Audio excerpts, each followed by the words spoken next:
Danielle Harris. You might know me from some of the Halloween movies or action movies or a bunch of other random shit. And you are watching Without Your Head.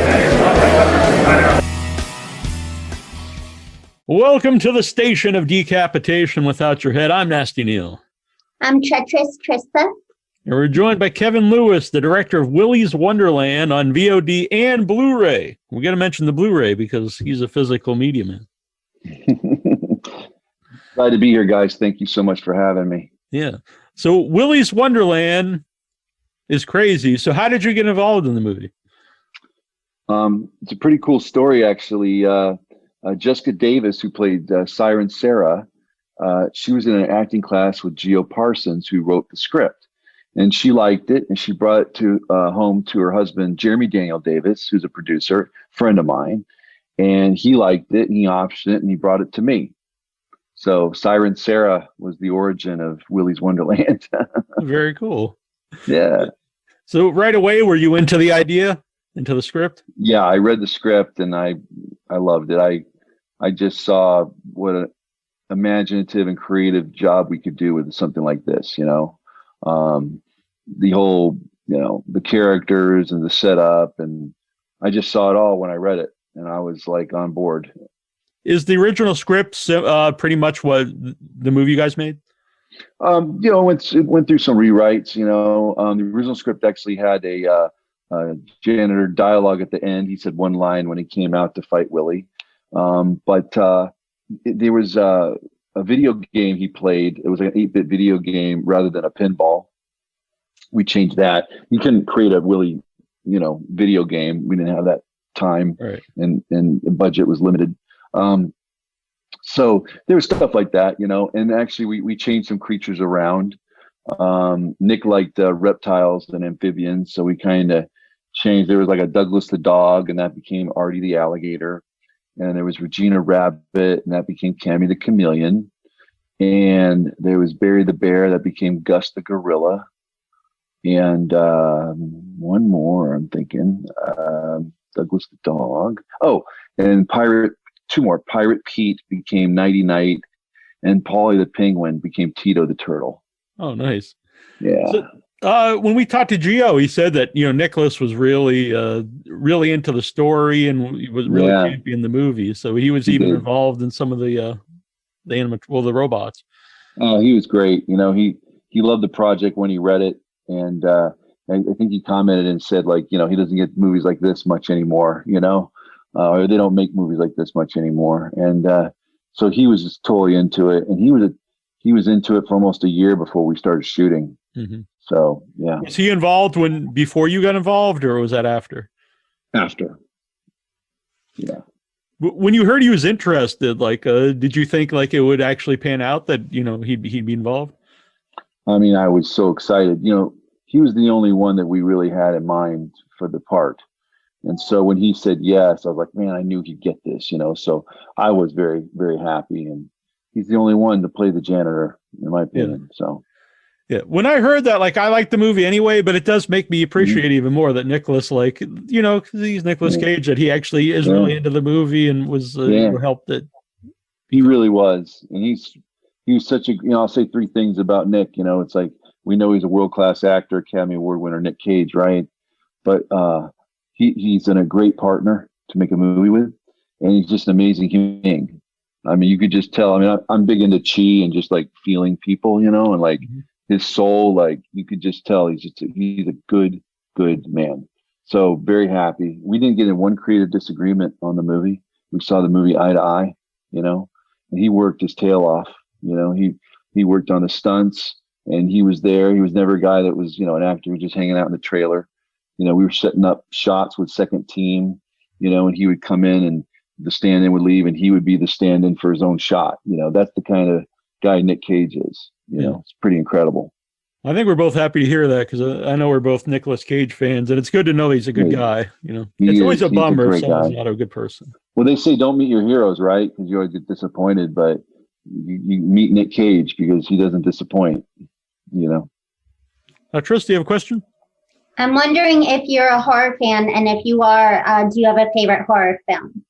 Yes, I love horror. It's funny. my favorite horror film is probably The Shining. I love psychological horror. The movie that inspired me to make Willys is Evil Dead 2. Sam Raimi is my favorite director. So I know The Shining and Evil Dead are like very different films, yeah. Very different, but I love psychological horror with The Shining, and of course it's Kubrick, and we can go on and on about that. I mean, Jacob's Ladder, I love the original. There's something about psychological horror. I mean, it's very scary about the mind, and I was a little kid when I saw The Shining, and it just, of course, just imprinted on me like a lot of people.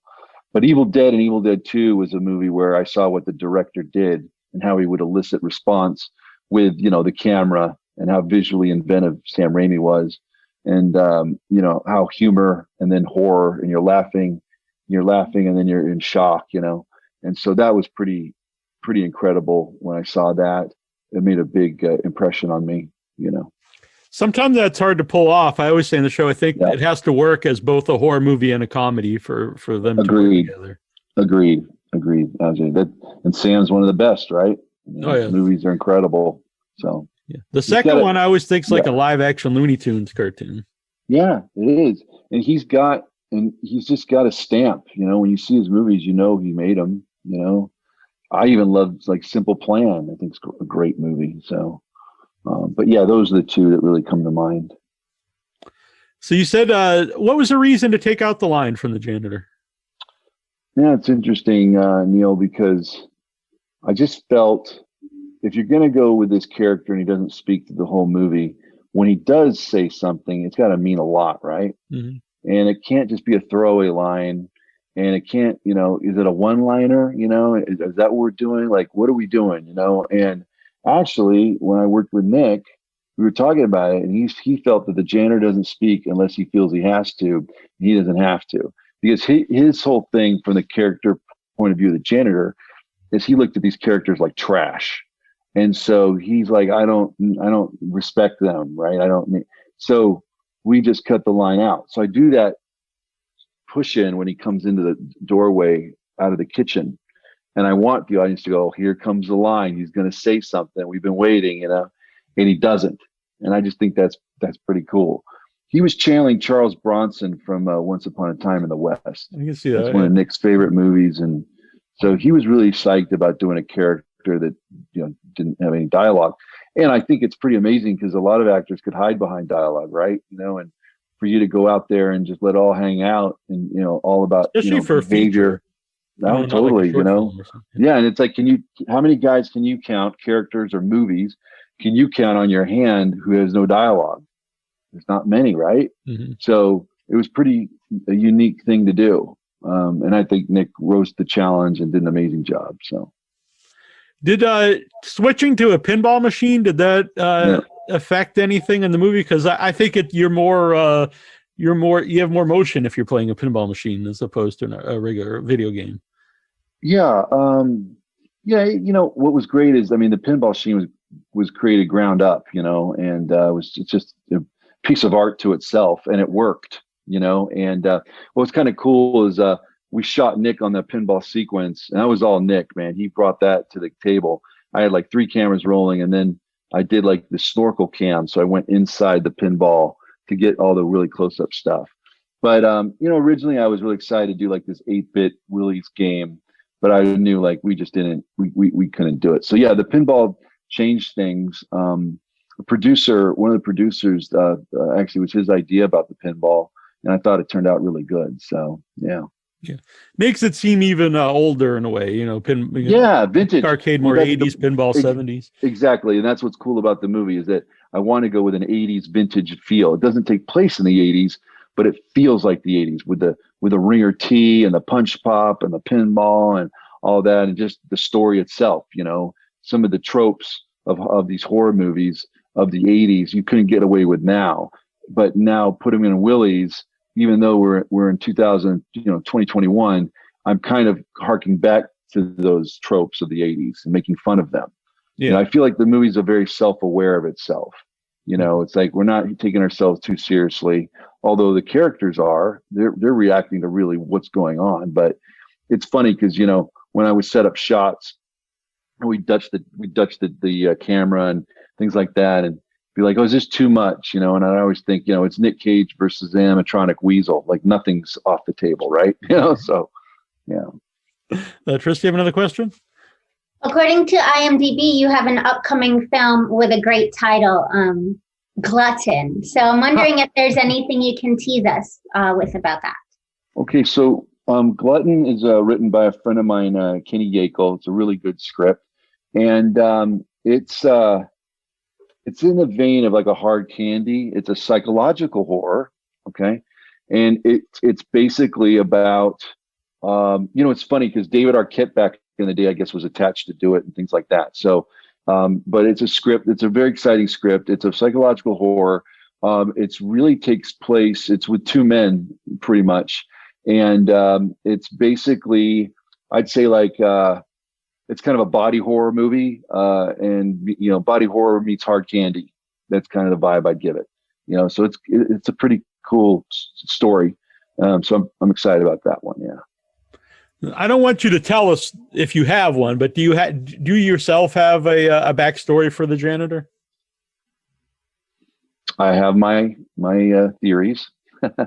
And do you like to? Go on. I was just asking. Do you like to hear ones from fans who've seen the movie? I love it. Yeah, I love it. I love the fans. Are you kidding me? I mean, that's why I made this movie. You saw my BluRay collection and Tron and my Boba Fett helm. I'm a geek, man. Like I love the fanboys and fangirls. Bring it on. So yeah, I love when people talk about their ideas, and it's so cool, Neal, on so many occasions, like talking to people and them bringing up their ideas for a sequel and what they'd want to see and what do, and that's so exciting, So yeah.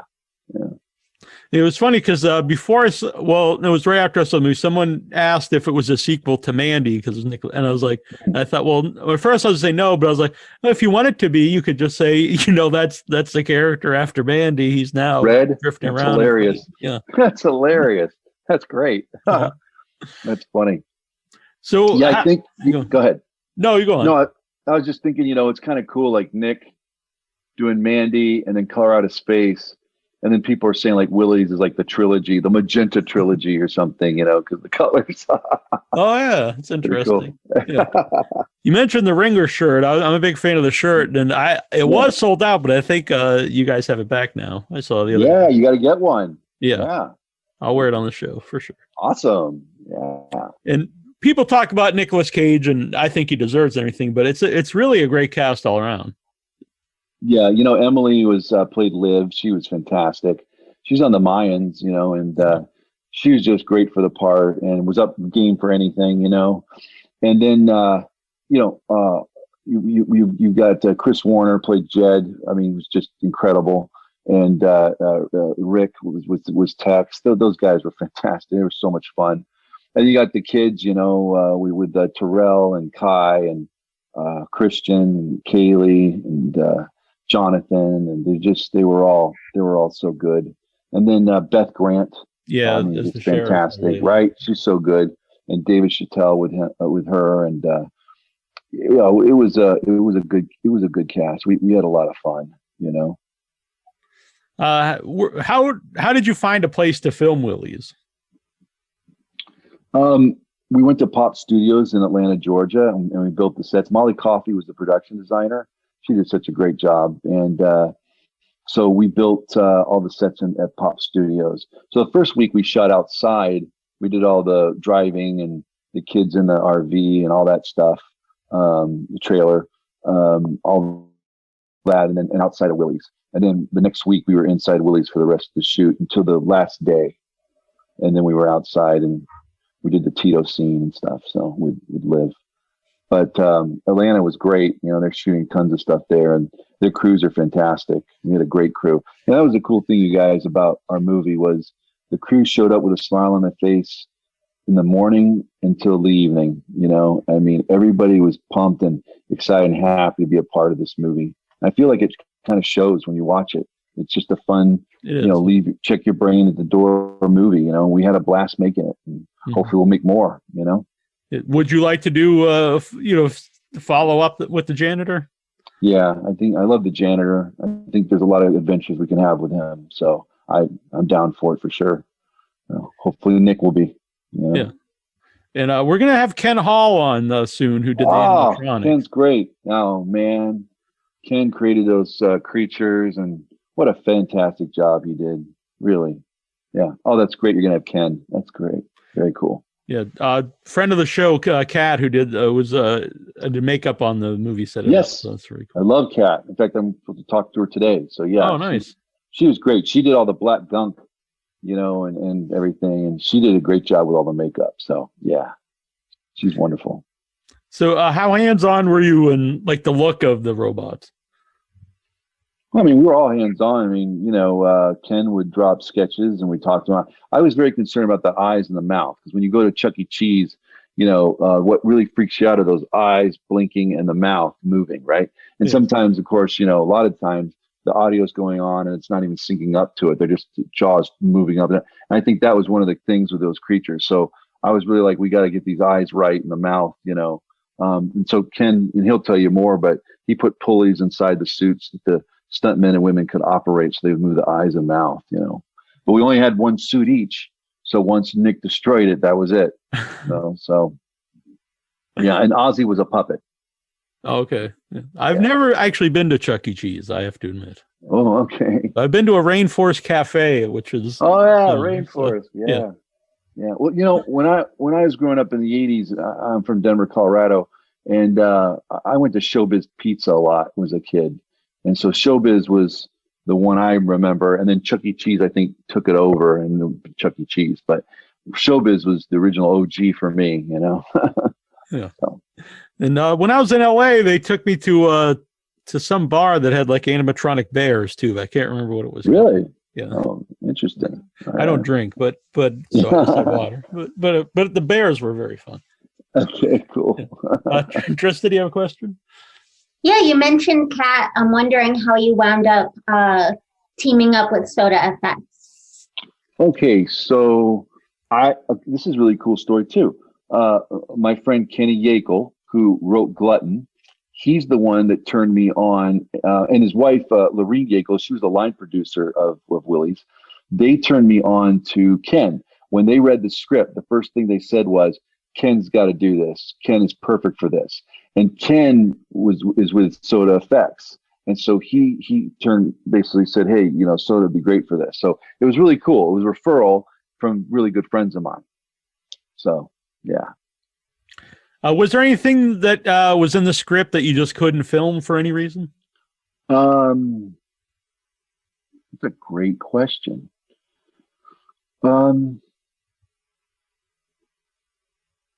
No.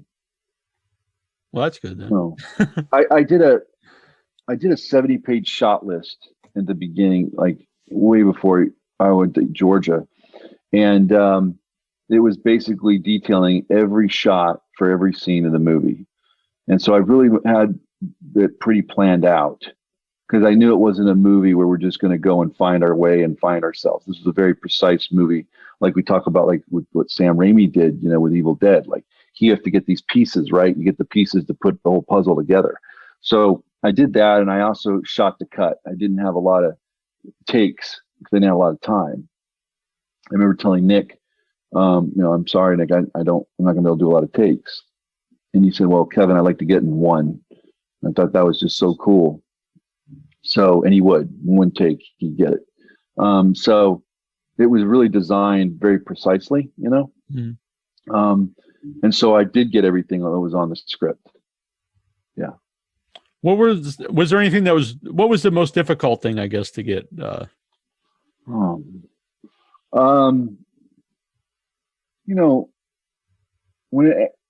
thing was the animatronics. I was like, I just don't want people to think they're guys in suits, right? So I knew like sound design is going to help, but the whole movement, so when you have all those guys doing movements, and then you got your action in the foreground and then they're in the background, right?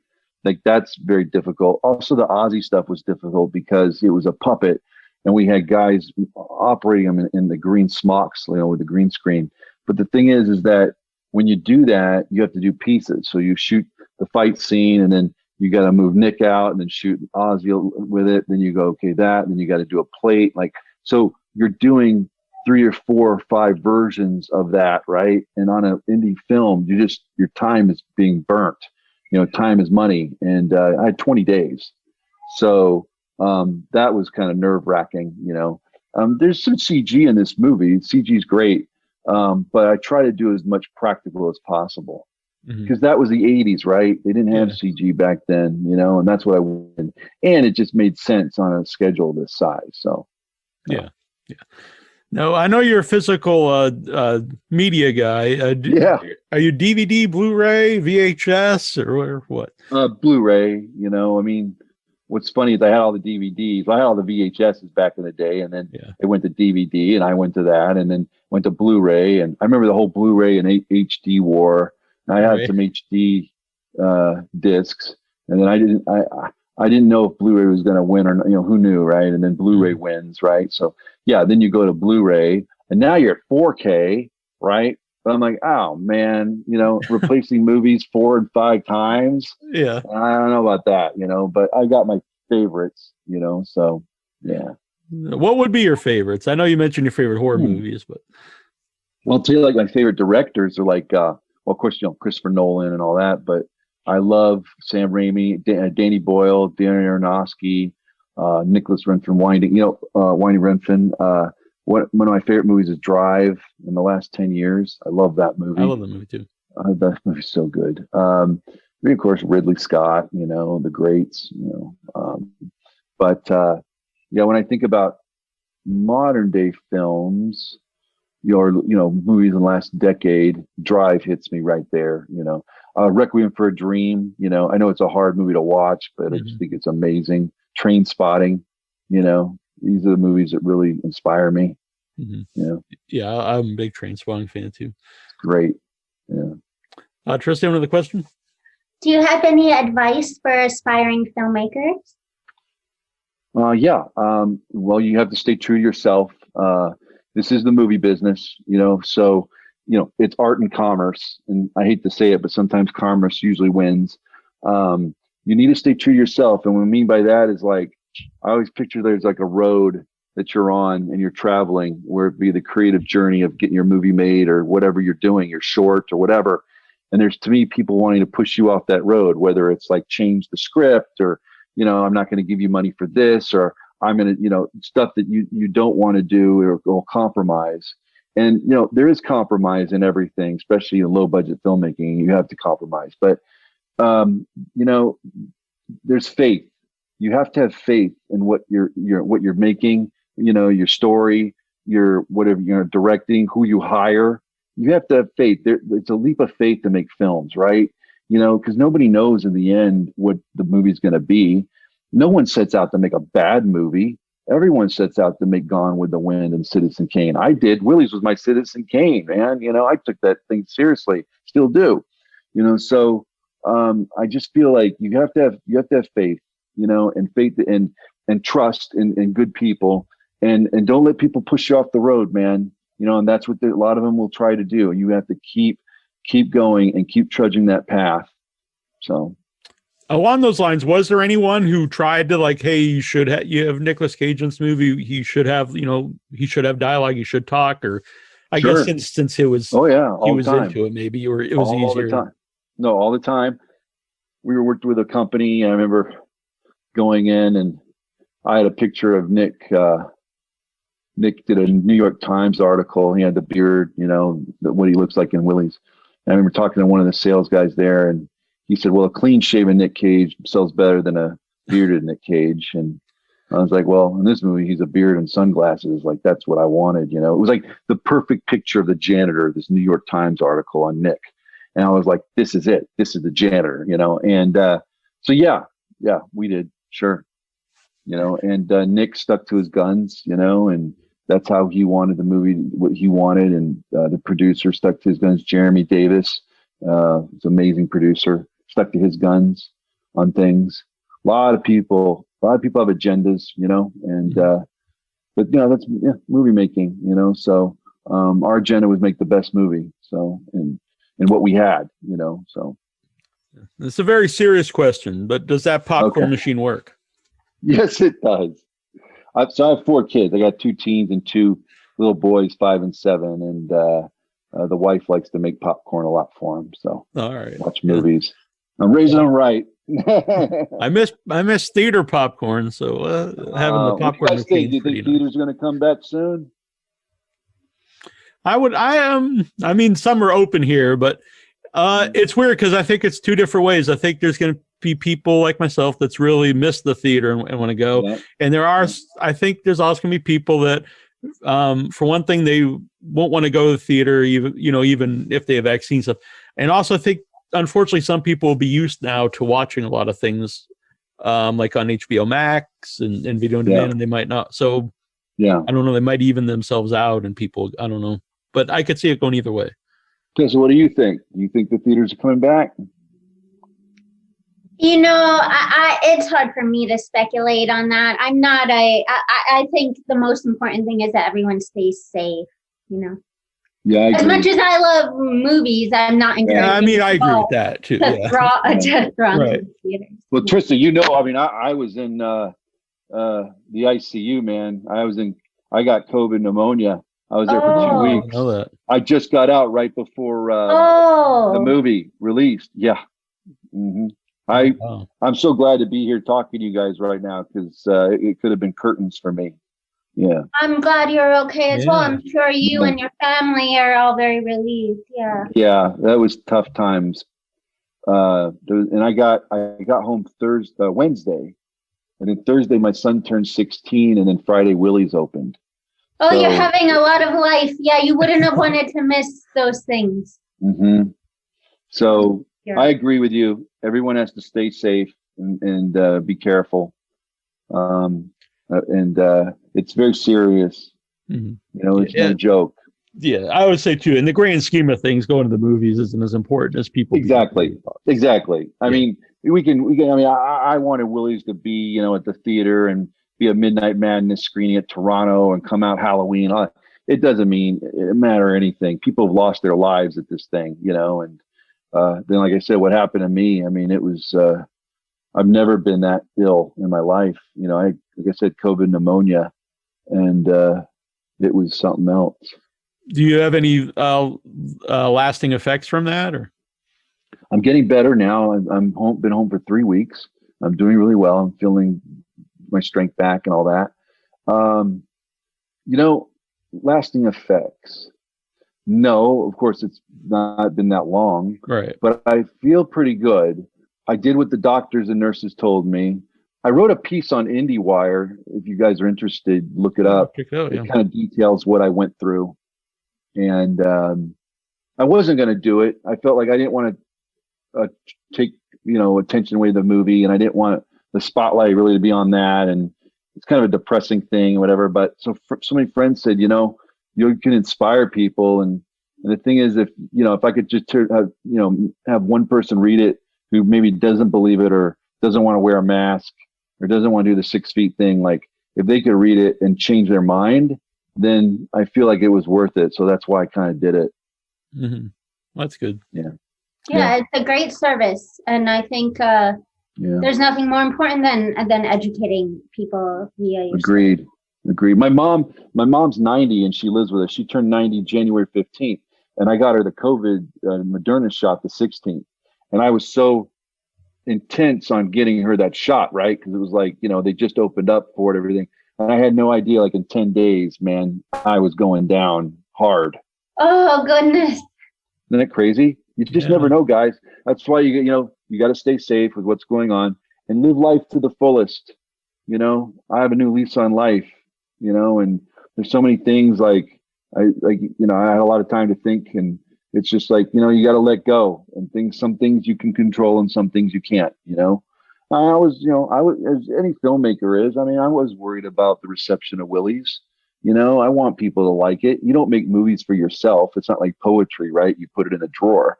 And it was just so, exciting to when I came home and I started seeing all the fans like really enjoying it, things like that. It was such a great thing, so I'm so happy to be here talking to you guys, Yeah. We're happy that you are as well. Thank you. So along those lines, the feedback I've seen has been great on our Facebook group and social media. Cool. Yeah.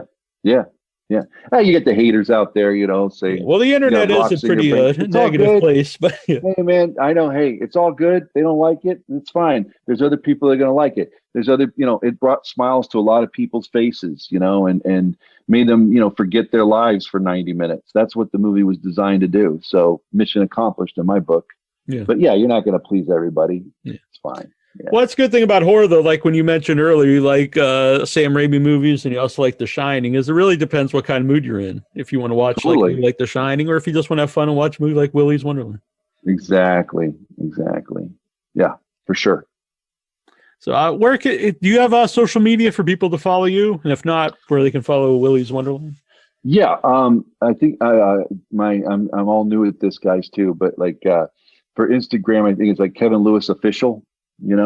So you can check me on Instagram there. And then for Twitter, it's like Kevin Lewis Movie Maker on my Twitter. So yeah, that'd be great. I post some articles and I posted some behind the scenes stuff. A friend of mine was so cool. He made me took him a year.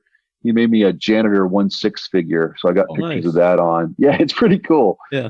People are wanting the toys. So it's kind of crazy. It's funny, my two little boys, it was cool. So my teenagers, they had a watch party.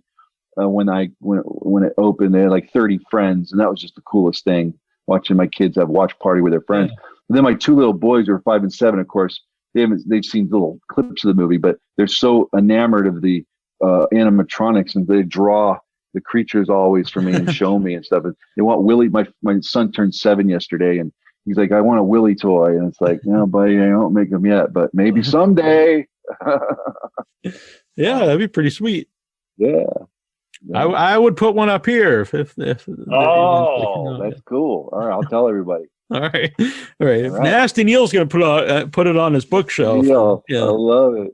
They'll definitely not be made. No, I'm just kidding. Well, it's been really fun. It's been great, guys. Thank you so much. Yeah, I'm looking forward to seeing more from you. Absolutely. I'll keep you guys updated on that. Okay. All right. Very good. Thank you. Right. And stay safe. Yep. Thank you. You guys too. All right. Bye-bye. Bye. I'm Sophia Cacciola. And I'm Michael J. Epstein. And you're watching Without Your Head.